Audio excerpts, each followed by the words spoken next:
आज की कहानी है दो क्लासमेट की जो एक दूसरे को बिल्कुल पसंद नहीं करते थे, लेकिन हालातों ने उन्हें एक ऐसी जगह लाकर रख दिया जहाँ पर सर्वाइव करना भी बहुत मुश्किल था और वह महीनों तक एक आइसलैंड पर एक दूसरे के साथ फंसे रहे। उसके बाद उस आइसलैंड पर कैसे सर्वाइव करते हैं और एक दूसरे के साथ क्या क्या कांड करते हैं, देखते हैं आज की इस पूरी कहानी में। सो हेलो दोस्तों, मेरा नाम विकास है। आज की कहानी शुरू होती है हमें एक एमा नाम की एक खूबसूरत लड़की को दिखाते हैं जो सुबह उठकर अपने स्कूल जाने के लिए तैयार होती है। एमा अपने स्कूल में एक ऐसी फेमस स्टूडेंट है जिसके बारे में बहुत सारे फ्रेंड। दूसरी तरफ हम डीन को देखते हैं जो वो एमा की तुलना में बहुत आलसी है और वह सुबह लेट करके उठता है और वह सीधे बाथरूम में जाकर ब्रश करने के बाद आकर वीडियो गेम खेलने बैठ जाता है। तो उसके पिता जैक उससे कहते हैं तुम स्कूल के लिए लेट हो जाओगे। वहीं हम एमा को और उसकी छोटी बहन स्टेसी को देखते हैं जिनको उनकी माँ बराबर स्कूल छोड़ने आती है। उसके बाद एमा स्कूल में पहुंचकर अपने बेस्ट फ्रेंड लीज से मिलती है जो अब कर रहे थे। तभी स्टीफन नाम का एक स्टूडेंट आकर एमा को हाय कहता है और यह देखकर लिजी एमा को चिढ़ाने लगती है। अब उसी दिन क्लास में मिस्टर क्रिश्चियन जो उनके टीचर हैं बताते हैं कि अगली सुबह 7 बजे ट्रिनिटी आइसलैंड ट्रिप के लिए निकलेगी और वह आगे बता ही रहे होते हैं कि एमा क्लास से लेट पहुंचती है। डीन पीछे से आकर एमा से टकरा जाता है और उसे सारी सजाती करता है। इसके बाद जब मिस्टर क्रिश्चियन ट्रिप के बारे में और जानकारी दे रहे थे तभी लिज एमा से कहती है डीन भी ट्रिप पर जा रहा है अपने पिता के पैसों की वजह से, और फिर वो डीन को देखकर मुंह बनाती है। अब लंच के समय लिज अपने दोस्तों को एमा और स्टीफन के बीच सुबह जो हुआ वह बताती है और कहती है कि ट्रिप पे जाकर हमारे पास 1 हफ्ता होगा अपना जादू चलाकर एमा को स्टीफन के साथ एक्शन कराने के लिए। पर एमा कहती है कि हमें यह सब छोड़कर ट्रिप पर ध्यान देना चाहिए। अब सभी जब बातें कर रहे थे तभी एमा की नज़र डीन पर पड़ती है जो चाकू से सेब काट रहा था। अब थोड़ी देर में मिस कोलियर जो एक टीचर हैं वो डीन के पास आकर उसे स्कूल में चाकू लेकर आने के लिए डांटती हैं और फिर उसे प्रिंसिपल के ऑफिस में ले जाती हैं। फिर लिज अपने दोस्तों से कहती है कि एमा को डीन जैसे लड़कों के साथ नहीं रहना चाहिए। जब स्कूल का एक हॉट लड़का एमा को पसंद करता है।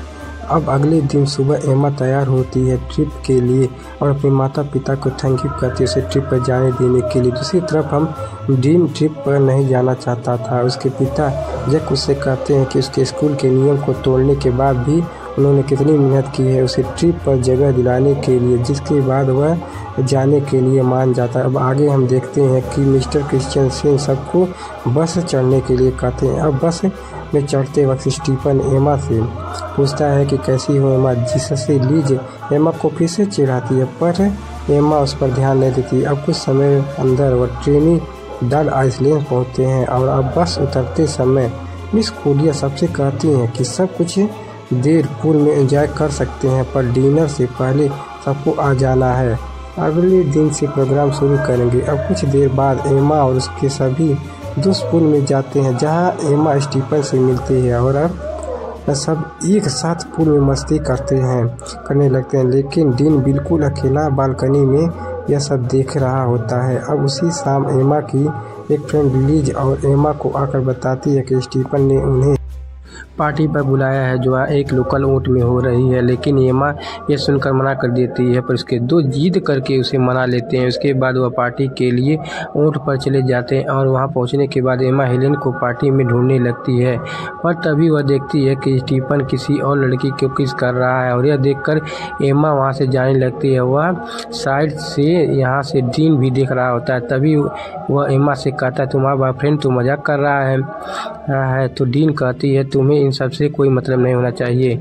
अब अचानक वहाँ पुलिस आ जाती है क्योंकि पुलिस को पता चल गया था कि यहाँ स्टूडेंट पार्टी में ड्रग्स ले रहे हैं और सबको वोट के सामने आने की तरफ कहते हैं। तभी अचानक पैर फिसल कर एमा पानी में गिर जाती है। उसे गिरते हुए डीन देख लेता है तो वह भी उसे बचाने के लिए पानी में कूद जाता है और फिर उसे बचाकर एक छोटी ऊँट पर ले जाता है। वो उस ऊँट की रस्सी बड़े ओर से जुड़ी हुई थी। तो डीन उस रस्सी को काट देता है और एम्मा के पूछने पर वह कहता है कि मुझे पुलिस के झंझट में नहीं पड़ना है। पुलिस के जाने के बाद हम मोट तक पहुंच जाएंगे, लेकिन थोड़ी ही समय के अंदर मोट उनसे काफ़ी दूर हो जाती है और तभी वहाँ तूफान शुरू होने वाला था। लेकिन डीन देखता है कि इसमें तो मोटर ही नहीं है। तभी उसके सामने अचानक एक बड़ी सी लहर आती है और उन दोनों को ओट को कस के पकड़ लेते हैं। इसके बाद सुबह हो जाती है और दोनों लहरों की वजह से ओट के साथ अरेबियन सागर पहुंच जाते हैं। लेकिन डीन का फ़ोन भीग चुका था तो वह एम्मा को उसका फ़ोन देने को कहता है, पर एम्मा के फ़ोन में नेटवर्क नहीं आ रहा था। फिर एम्मा डीन से कहती है कि पार्टी ओट का पीछा करना चाहिए था। तो डीन कहता है कि चिंता मत करो, कोई ना कोई हमें लेने ज़रूर आएगा।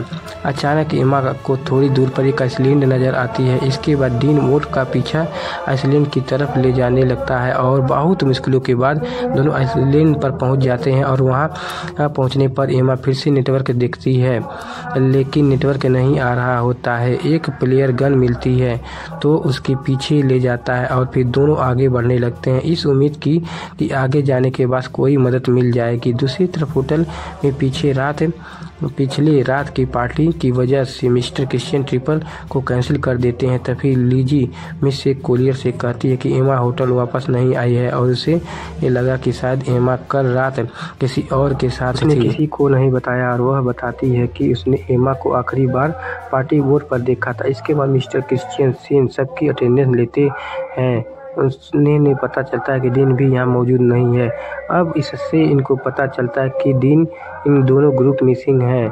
इसके बाद पुलिस आकर एम्मा के दोस्त से पूछताछ करते हैं तो मिस कोलियर पुलिस से पूछती हैं कि क्या ढूंढने का कोई तरीका है। तो पुलिस कहते हैं कि ऐसे अक्सर केस होते रहते हैं, शायद वह खुद से वापस आ जाए, लेकिन अगर वह समुद्र में फंस गए हैं तो दोनों को ढूंढना बहुत मुश्किल हो सकता है। और यह सब जब डीन के पिता को पता चलता है तो उनका बेटा खो गया है, तो यह सुनकर वह तुरंत स्कूल जाते हैं। वहाँ एम्मा की माँ बारबरा से मिलते हैं। उसी समय फिल भी वहाँ आ जाता है और वह सब परेशान होकर प्रिंसिपल से दोनों बच्चों को खोने के बारे में पूछने लगते हैं, लेकिन प्रिंसिपल ठीक से कोई जवाब दे नहीं पा रहा था।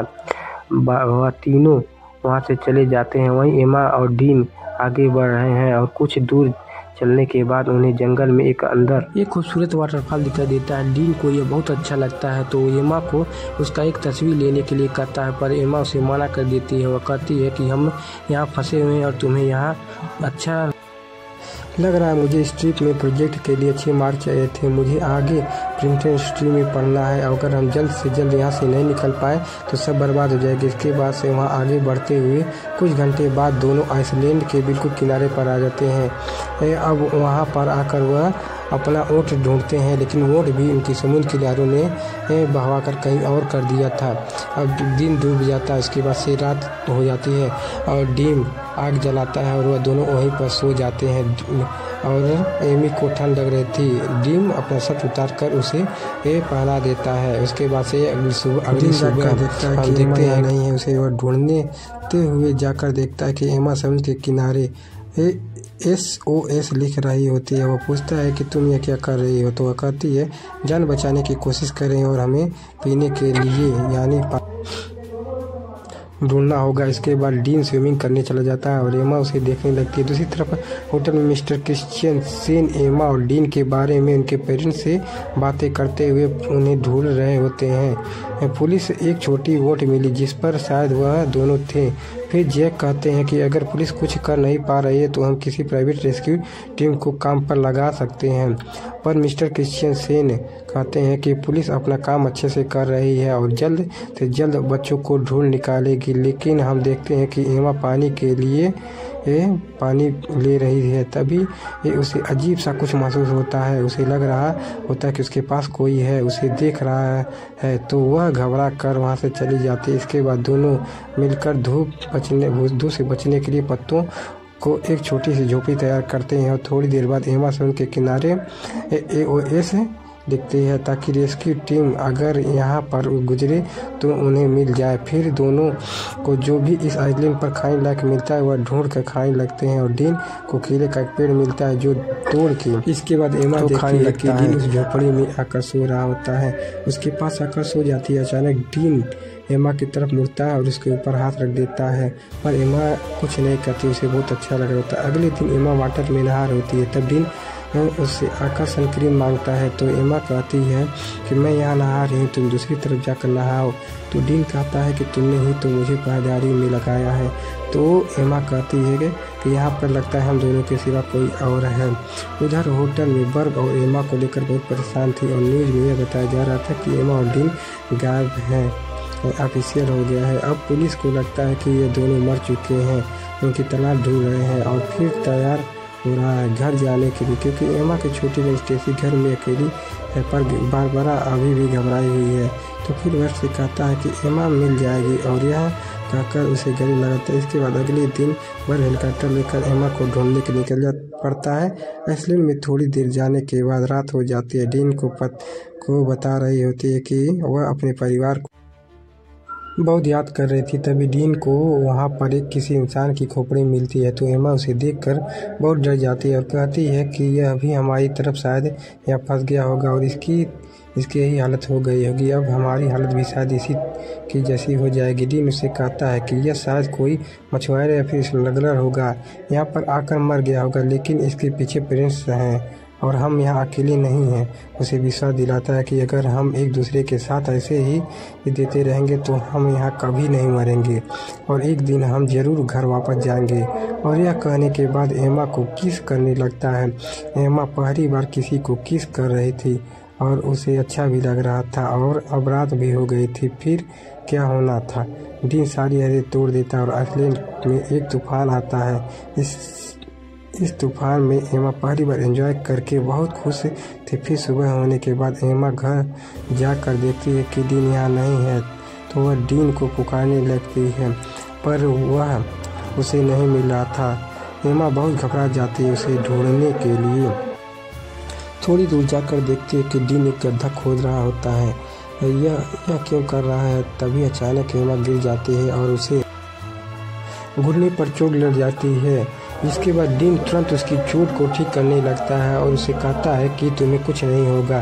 फिर वह दोनों वाटरफॉल में नहा लेते हैं और यहाँ डीन एमा को बताता है कि उसकी माँ एक कार एक्सीडेंट में मर गई थी और एमा उसकी बातों को अच्छे से सुनने लगती है। फिर थोड़ी देर बाद वहाँ बारिश होने लगती है और डीन उसमें मस्ती करने लगता है और एमा उसे देखकर खुश हो रही होती है। इसके बाद दोनों बारिश में डांस करने लगते हैं। डीन एमा की बालों में एक फूल लगा देता है। अब एमा डीन से कहती है कि मुझे फिर से तूफान के मज़े लेने हैं। फिर डीन एक बार फिर से तूफान लाने की तैयारी कर देता है। वहीं पर न्यूज़ में बताया जाता है कि एमा और डीन लापता होने की 1 महीना गुजर चुका है। पुलिस को लगता है अब वो जिंदा नहीं रहे, इसीलिए पुलिस ने उन्हें ऑफिसर ढूंढना बंद कर दिया था। पर एमा के दूसरे दोस्त को अभी लग रहा था कि एमा और डीन अभी जिंदा हैं और बर्ब को भी वैसा ही लगता है। अब वह जैक के पास अपनी बेटी एमा को ढूंढने फिर से चली जाती है और उन दोनों को अच्छे से ढूंढने के लिए सबको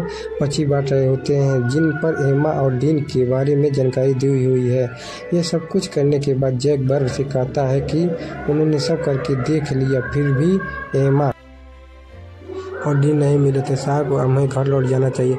यह सुनकर बारबरा उदास हो जाती है और घर चली जाती है। दूसरी तरफ डीन और एमा को हरी रोशनी के बारे में बता रहा था जिसके बारे में उसकी माँ ने उसे बताया था। वह बताता है कि वह सूरज की रोशनी के डूबते समय दिखती है, पर डीन ने उस रोशनी को आज तक नहीं कभी देखा है। अब यहाँ उन्हें कुछ और हफ्ते बीत जाते हैं और दोनों आइसलैंड के खूबसूरत एनवायरनमेंट के मज़े लेने लगते हैं और वह समुद्र में आते हैं और मज़े करते हैं। ऐसे ही वह एक दूसरे के बहुत करीब आ जाते हैं जब भी उनका मन करता है और तूफान और भूकंप का मज़े लेते हैं। अब यहाँ सब कुछ होने के बाद से डीन पूछती है कि तुम्हें पहली बार कैसे किया था। तो डीन बताता कि स्कूल में मेरी एक दोस्त थी जो उम्र में उससे बड़ी थी। डीन जानना चाहता है एमा कि यह सब पहली बार है तो उसे यह कैसा लगा। तो डीन कहती है अच्छा था, लेकिन तूफान की वजह से गलत जगह पर चली गई। इसके बाद एमा कहती है कि एक्सपीरियंस करना है। तो डीन कहता है ठीक है। आगे हम देखते हैं कि दोनों जंगल में जाते हैं कुछ फल लाने के लिए और डीन थोड़ी आगे जाकर फल तोड़ने लगता है। अचानक उन्हें एक प्लेन की आवाज़ सुनाई देती है तो दोनों खुली जगह की तरफ भागने लगते हैं और डीन जल्दी से आकर उस प्लेन को सिग्नल देने के लिए एमा के बैग से में प्लेयर गन ढूंढने लगता है, पर उसे तो नहीं मिलता। लेकिन तब तक वह प्लेन उनसे बहुत दूर चले जाते। फिर एमा फिर से उस प्लेयर गन को ढूंढने लगती है, पर उसे भी नहीं मिलती। तो एमा को लगता है कि उस आइलैंड पर कोई है भी जो उनके चीज़ों को चुराता है। फिर आगे हम देखते हैं कि कुछ दिन बीत गए पर उनके ऊपर से अब तक एक भी प्लेन नहीं गुजरा और कोई भी उन्हें बचाने के लिए नहीं। झोपड़ी में बैठकर बातें करने लगते हैं। अब घर वापस जाने की उम्मीदें छोड़ देनी चाहिए। यहाँ जंगल में पूरी तरह दूसरे के साथ बिताने का फैसला कर लेना चाहिए। तभी अचानक डीन को किसी आवाज़ आती है और डीन जंगल में जाता है जानवर को ढूंढने के लिए। तो एमा को डीन की चिंता होने लगती है तो उनके पीछे पीछे चली जाती है और डीन वह जैसे थोड़ा दूर आगे जाकर देखता है तो वहाँ पर एक ब्लैक पैंथर होता है, जिसे देखते ही वह भागने लगता है और भागते भागते काफ़ी दूर जाने के बाद वह अचानक ज़मीन पर गिर जाता है। और एमा भागते हुए जब डीन के पास पहुँचती है तो वह देखती है कि डीन के पास खून से लथपथ एक चाकू होता है। उसने एक ब्लैक पैंथर को मार दिया। फिर आगे हम देखते हैं कि एमा और डीन के सभी दोस्त अपने पेरेंट्स और उनके बिना ही अपनी ज़िंदगी की शुरुआत कर लेते हैं। और यहाँ एमा और डीन ने भी आइसलैंड पर जीना सीख लिया और इधर अपनी ज़िंदगी गुजरने का फैसला कर लिया, क्योंकि उन्होंने जो उम्मीद की थी उन्हें कोई बचाने आएगा वह भी ख़त्म हो चुकी थी। उन्होंने शिकार करना सीख लिया। अब और झोपड़ी बनाकर रहते हैं और सभी उम्मीदें छोड़कर खुशी से एक दूसरे के साथ देते हैं। दिन गुजर जाने लगते हैं। फिर एक दिन एमा उल्टियाँ करने लगती है तो डीन यहाँ देखकर उससे पूछता है कि तुम प्रेग्नेंट हो। एमा कहती है कि नहीं, उल्टियाँ बस ऐसी हो गई है। उसके बाद एमा अच्छा महसूस करने के लिए डीन के साथ लेट जाती है, पर जब वह दोनों बातें कर रहे थे तभी एमा की खोई हुई चीज़ें उस पर गिरने लगती है। और जब वह दोनों ऊपर देखते हैं तो वहाँ पेड़ पर एक बंदर होता है जो उनके सामान फेंक रहा होता है। और वह देखते हैं कि बंदर के हाथ में वो प्ले गन भी होती है जो डीन उस दिन मिल गया था। जो उस बंदर को एमा एक केला दिखाती है तो वह गन नीचे फेंक देता है, जिसके बाद उन्हें ऊपर से एक हेलीकॉप्टर की आवाज़ आती है। वह भागते हुए खुली जगह पर आते हैं और एमा गन लोड करके फायर करती है तो वहाँ हेलीकॉप्टर वाले उन्हें देख लेते हैं, जिसके बाद वहाँ से उन्हें रेस्क्यू कर लिया जाता है। अब फाइनली दोनों 3 महीने बाद वापस आ जाते हैं और एयरपोर्ट पर एमा और डीन के दोस्त और पेरेंट्स उन्हें मिलकर बहुत खुश होते हैं, जिसके बाद दोनों के पेरेंट्स उन्हें अपने अपने घर लेकर जाते हैं। अब घर आने के बाद डीन उस रात को एमा से मिलने जाता है और वह बात करते हैं। घर वापस आकर कितना अजीब लग रहा है और डीन एमा को किस करने वाला होता है, पर एमा नहीं करती है। कहती है कि हर 10 मिनट में उसके पेरेंट उसे मिलने आ रहे हैं, अब शायद तुम्हें यहाँ से चले जाना चाहिए। और कहती है कि हमारे आने की खुशी में मेरे पेरेंट्स ने एक पार्टी रखी है तो तुम्हें भी आना ही होगा। फिर अगले दिन पार्टी में सब जमा होते हैं, पर एमा के पेरेंट्स सबको कुछ कहने लगते हैं उनके बच्चों के वापस आने पे। इसके बाद टेसी डीन से पूछती है कि तुम सबके साथ क्यों नहीं हो, तो डीन कहता है कि मुझे सबसे घुलना मिलना अच्छा नहीं लगता। इसके बाद डीन एमा उसके साथ आने के लिए इशारा करता है, पर एमा नहीं आती, उसे अनदेखा कर देती है और यह देखकर डीन पार्टी से चला जाता है। इसके बाद सभी चीज़ें पहले की तरह हो जाती हैं और एमा आइसलैंड में से वापस आने पर बहुत फेमस हो जाती है और डीन भी अकेला ही रहता है। और जब भी एमा और डीन एक दूसरे के पास से गुजरते होते हैं बस एक दूसरे की तरफ देखते ही हैं। कुछ दिन बीत जाने के बाद डीन को कॉल आती है पर डीन कॉल नहीं उठाता। उसके बाद हम देखते हैं कि एमा के रूम में स्टेसी जाती है और वह उसे कहती है तुम्हारे लापता हो जाने के बाद हमने तुम्हें बहुत मिस किया और मॉम डैड भी बहुत परेशान थे। हमने तो सोच लिया था कि तुम शायद मैंने तुम्हें बिल्कुल खो दिया, लेकिन आज हम सब अच्छे से एक साथ हैं। और बहुत खुश है। फिर एमा स्टेसी से कहती है कि तुम मेरी बहुत अच्छी बहन हो, और फिर वह दोनों एक साथ प्रोम पार्टी में जाने की डिसाइड करते हैं। और दूसरी हम डीन को देखते हैं जो अपनी माम की कब्र पर जाता है और अपनी माम को मिस करते हुए बहुत रोता है। अब प्रोम पार्टी की रात डीन टीवी देख रहा होता है तो उसके पिता उससे पूछते हैं कि क्या पार्टी में तुम मेरी कोट पहनकर जाना चाहोगे। दूसरी तरफ एमा पार्टी में अपनी बहन के साथ पहुंच गए थे, जिसके बाद लीज उसके पास आती है और एमा को एक सरप्राइज देने के लिए आगे ले जाने लगती है। और तभी एमा देखती है कि बाहर बस में डीन कोट पहन के खड़ा है और एमा का इंतजार कर रहा है। यह देखकर एमा एक्सलेन कि वह सब कुछ याद करने लगती है। इसके बाद पार्टी के बाहर आकर एमा डीन के पास जाती है और यहाँ दोनों बहुत खुश होते हैं और किस करने लगते हैं। इसी सीन के साथ इस कहानी पर ख़त्म हो जाती है।